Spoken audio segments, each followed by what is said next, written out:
affaire bi c'est entré dans la prescription mooy mi kenn mënatu koo topp même su fekkee ne njombe la mais kenn mënatu koo topp parce que dafa am délai boo xam bu ci egsee kenn mënatu ko àtte su boobaa ñu tënku li yoon. mais wér na ni faux diplôme am na. non c'est un faux diplôme non loolu c'est certifié la Cour des comptes wax na ko c'est certifié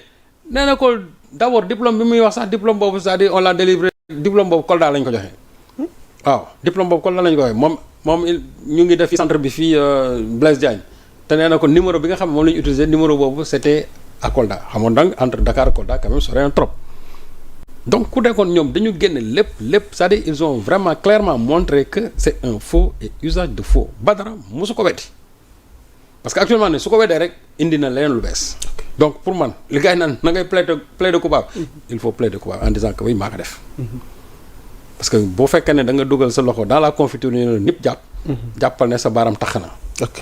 donc moom Badara côté boobu mënu ko weddi ñi nga xamante ne ñoo koy ces défenseurs potentiels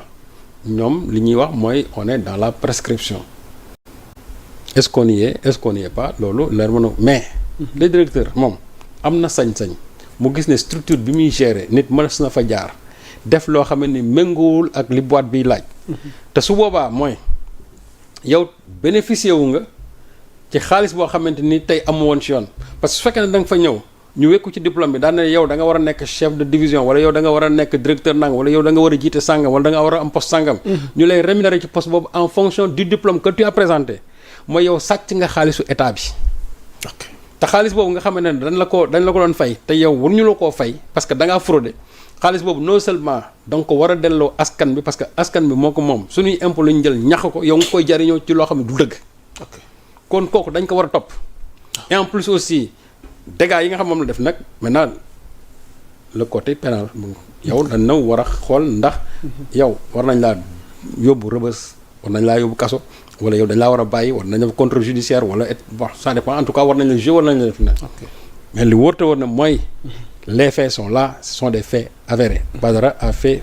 faux et usage de faux utiliser na BFM mu jàmbur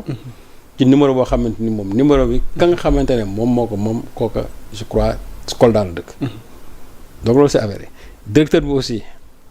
yoon may na ko mu xool ne moom structure bi muy même su fekkee ne temps yu dirigé wu ko mais tey moom moo ko dirigé gis ne entreprise bi muy dirigé société bi muy dirigé am na njombel loo xam ne amoon na fi te ça a porté préjudice à l'entreprise ou bien à la société su boobaa am na sañ-sañ mu dem mu ne yoon kii dama bëgg ngeen toppal ma ko parce que il a causé du tort à l'entreprise que je dirige ci atum sangam. Maintenant si c'est entré dans le délai de la prescription su boobaa ñi nga xam ñoom ñooy yore yoon di atte dañ ne ko non mbir mi kat mënatoo ko topp même su fekkee ne dëgg la parce que yoon wax na ne bu ñu demee ba après tant d'années bu ci dara amut su boobaa kii dañ koy kenn mënatu ko atte ñu xam ne kenn mënatu ko atte mais nag ñu jàpp ne rek il a fait faux et usage de faux loolu nag topp ko laa yow mu diine waaw parce que aussi bu fekkente ne yow da ngay toog ci ay plateau di joxe ay leçon de morale mais souvent ñenn ñi damay dama càng ma ne ñoom est-ce que dinañ am li ñu naan des lunettes du passé dama càng xool sa ginnaaw daan ne waa man est-ce que li may wax nit ñi nii mënuma ci xool gis ci sama bopp parce que tu donnes tellement de leçons de morale alors que yow da passé récent tu as fait faux usage de faux c'est-à-dire que loolu dara mënu ko gën a ñaaw loolu sàcc la xam nga loolu sàcc la c'est-à-dire loolu sàcc la fraude mooy lii moom ma ko jërëjëf xaaral ma ñëw wut jëmtukaay boo xamante ni dina ma mën a permettre tey su ma waroon am pare fii 50 000 dinañ ma fa fay 300 400 000 loolu sàcc la c'est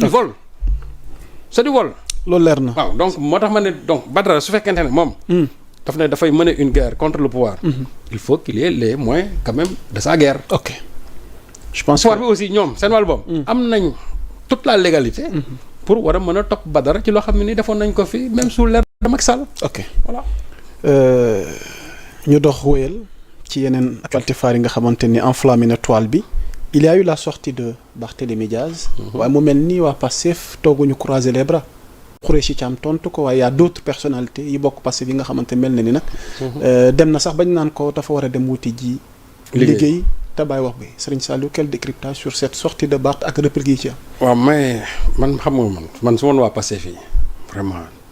je ne mettrai pas du temps pour tontu Barth il n'est pas n'importe qui tamit mais non actuellement il n'est plus personne ok xam nga ne yaa Moussa tu sais toujours li ma wax rek waa Pastef yi aussi et loolu aussi c'est l'erreur que les pacifiens commettent toujours muy seen xale yi nekk ci réseaux sociaux yi ak surtout ñenn ñi nekk aussi pouvoir yi Barthélémy Dias aujourd'hui pour nga dégg ko il faut que mu am un répondant parce que tontu bi chaque fois mooy gën a fës que moom la muy wax man Bart la ma waxoon dégguma ko mais man tontu Khoureychi Thiam laa dégg ci laa xam ne dara am na et su boobaa tu as la curiosité ne Bart lan la wax donc ça veut dire que il faut les laisser vraiment dans cet anonymat là parce que souvent ñoom ñi nga wax mais kenn déggu leen man réseaux sociaux yi opposition bi lu ñu wax ce sont les gosses de Pastef yi nekk ci réseaux sociaux yi man ñoo may informer parce que chaque fois ñoom ñoo koy indi chaque fois ñoom ñoo koy teg seen plateforme yi di ko naxarlu mais finalement yow dañ koy naxar ba yow soo ko liiree sax yow tam jëlee ci naxar mooy li ma wax c'est-à-dire que quand tu partages ça rek finalement yow tu participes à la vulgarisation or ñi nga xamante ne ñoom ñoo ay Barthélémy et consort waaw ñoom loolu bu ñu waxee gars yi tontu leen mu créer benn buzz un certain temps on va encore parler Barthélémy wax na diw génn na et soo gisee 10 personnes bu ñu tontoo benn nit Barthélémy mais finalement ki gagne c'est Barthélémy ki gagne parce que dañ naan benn nit téeméeri nit tontu nañ ko ça loolu ça montre toujours la stature de Barth or pour man jàpp naa ne Barth jarul loolu Barth aujourd'hui pour man franchement c'est elle appartient au passé man Barth moom pour man son épisode on a fermé ça depuis longtemps na ko nit ñi bàyyi muy wax parce que loolu la dese aussi na wuti liggéey ni wutiwul liggéey nañ ko bàyyi il n'a qu'à errer dans Dakar ou bien partout dans le monde temps ci ginnaaw gis naa ko Paris xaw ma waaw mais xam nga même loolu sax j'ai dit erreur mënu woon weesu waa Pastef yi di partager loolu on a montré dans un premier temps te gis nga moo tax man ne ñoom aussi Barthélémy ak Badara ils sont très forts en matière de communication parce que ñoom toujours yi ñuy def dañ naan bu ñu paree rek gos Pastef yi dinañu ko relayer bu seen sortie bi ñu njëkk a def Barthélémy ak Badara Gadiaga kan moo ko filmé c'est pas une tierce personne ñoom ñoo wut seen nit ñu filmer leen ils sont là assis mel ni ku nekk ci genre complot di wax nii et cetera xool des fois nii bu ñu paree daal di wax seen waa ji dugal ko ci réseaux sociaux yi nga mu mel ni kenn kuy joxe scoop que mais comme s'il avait découvert gars yi ñuy nëbbatu mu génn ko les gens en parlent Barthélémy gis nga kii temps yii ñoom rek ngay dégg ñuy wax regardez les comploteurs parce que ñoom loolu lañ ci bëgg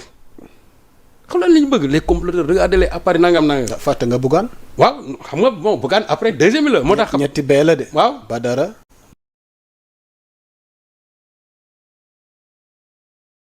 ba ñu gis ne am na succès médiatique cette fois-ci Bougane ñëw dolleeku ci ils ont dit encore toujours au même endroit même lieu presque à la même heure ñun ñëw toggaat foofu defaat maintenant seen benn cercle wutaat encore ku leen di filmer ñu defaat la même chose ñu wane leen ñuy def nii wax nii ñu pare dugal ko ci réseaux sociaux yi encore les gosses de Pastef partagé waat ko ça encore fait flamme dans la toile parce que ñoom seen bopp ñoom ñooy def loolu créer ko ba pare sànni ko booy vulgariser leen ko. léegi sëñ Sall pour tëj foofu quelle attitude ci waa Pastef face ak situation yu nu mel. moom laa leen wax. ndax dañu war a changer démarche wala stratégie mais il faut changer de paradigme communicationnel. su fekkente ne lu mel noonu dafa am. man un Barthélémy un Bougane. un Badara Gadiaga.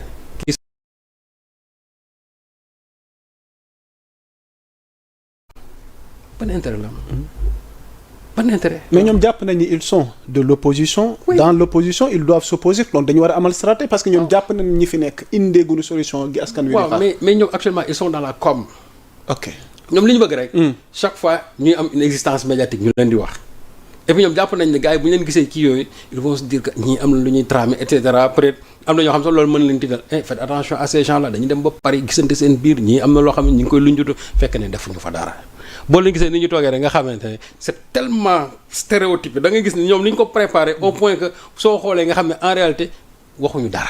ok dañuy kii nii seen biir nii rek. et cetera pour le temps qu'on les filme. suñu paree ñu sànni ko ci réseaux sociaux yi. les gosses du Pastef s'en occupent. ok moo tax ma ne foofu il faut que ñoom ñu changer de paradigme. jërëjëf sëñ Sall. yu mel noonu su amee. bàyyi leen ñoom ñu am toute la latitude génne ko seen bopp. parce que pour man Barthélémy mu dem Paris mu dem Élysée dem xaw ma fu nekk. moog Badara Gadiaga daje dans un restaurant toog di waxtaan mais loolu ban intérêt la am. jërëjëf suñu quelle est au moment où il y a des choses qui sont là yoo xamante ni à la place mën nga ko jël nga wane ko. exactement. mais man pour man jàpp naa ne. amul sax moo tax man yooyu su ma gisee. waaw je mets une croix sur la page mondiale. maa la ko wax alors Serigne Saliou damay ñëw nag ci sa njaboot muy presse beeg média bi. mu mel ni fan yi ñu génn nag ministère de la communication gi Alioune Sall jiite. am na lu ñu fàttali ci média yi nga xamante ni non conforme li lañ ci nar a fekk su fekkee sàmmontewuñu cahier de charge yi ak li nga xamante ni moo leen war. waaye nag mu suscité tout un débat. CAP génn fii CDEPS Alioune Tine sax génn société civile bi. wax xalaatam rawatina Madiambal Diagne waaye ñu bennal ko d'abord ñu tàmbale ko yow. en tant qu'un patron de presse un professionnel des médias. nga dégg ministre bi def une telle sortie ndax menace la ci liberté presse bi lan moo xew réellement lan mooy jubluwaayam parce que am na ñoo xam ne y a des non-dits non comprendre la démarche de notre ministère de tutelle. xam nga dëkk boo gis dafay tënku ci ay charte tënku ci ay loi ay normes soo bëggee def lii jaaral ci lii ak lii ak lii soo ci jaarul lii moo la ciy fekk. man lu mu bëggoon tey. waa CAP yeeg seen coow lu bari leeg tout ça ak patron de presse yeeg société civile bi ciy profito pour amaler encore buzz. ñoom ñëpp tey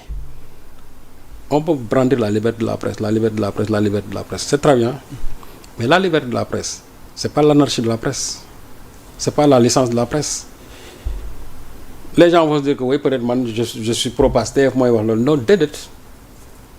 c'est-à-dire que lépp loo mën a gis tey pour man dama ne nañ koy encadrer ñoom ils ont été c'est-à-dire ñi tey les acteurs de la presse là ils ont été les premiers am ça ñoom ñoo fi njëkk a wax ne il faut assainir le milieu de la presse. waaw mais quand tu parles de man fu ñu mos a wax assainissement sax man dama ne il faut professionnaliser la presse mais comme que ñoom dañuy wax assainissement mais assainissement ça signifie que. mais da nga am loo xam ne da nga koy dégager. li nga jàpp ne baaxul nga dindi ko li nga jàpp ne baax na nga téye ko. exactement. mais li nga xamante ne moom moo baax ci lan ngay mën a tënku pour wax ne lii mooy baax mais da ngay tënku ci code bi nga xamante ne ñun ñëpp moo ñu tënk. code boobu état imposé wu ko de. journalistes yi ñoom ñoo waxtaan seen biir lëkkaloog état bi daan ne voté ñu ko bu nekk loi ñu war ci tënku. ministre bi ñëw daan ne man. ci li ngeen xam ne yéen moom ngeen voté muy seen code de la presse. dama ci bëgg a tënku pour assainissement boobu ngeen di wax. ma jàppale leen ci. mu woo ay ñoo xam ne ni ay pàcc yoo xam ne ni dañu bokk ci journalistes yi. muy waa CORED muy ñi nga xam ñoo yore carte commission nationale de la carte de presse. ñoom ñëpp ñu woo leen. woo le ministre de la justice. vraiment de façon inclusive wax leen sa démarche li mu bëgg ses objectifs. ñoom ñu ànd ci ak ñoom ak moom. toog wax ko presse bi. ñu commencé liggéey bi. def li ñu war a def. waaw mais dafa war a produire ay résultats.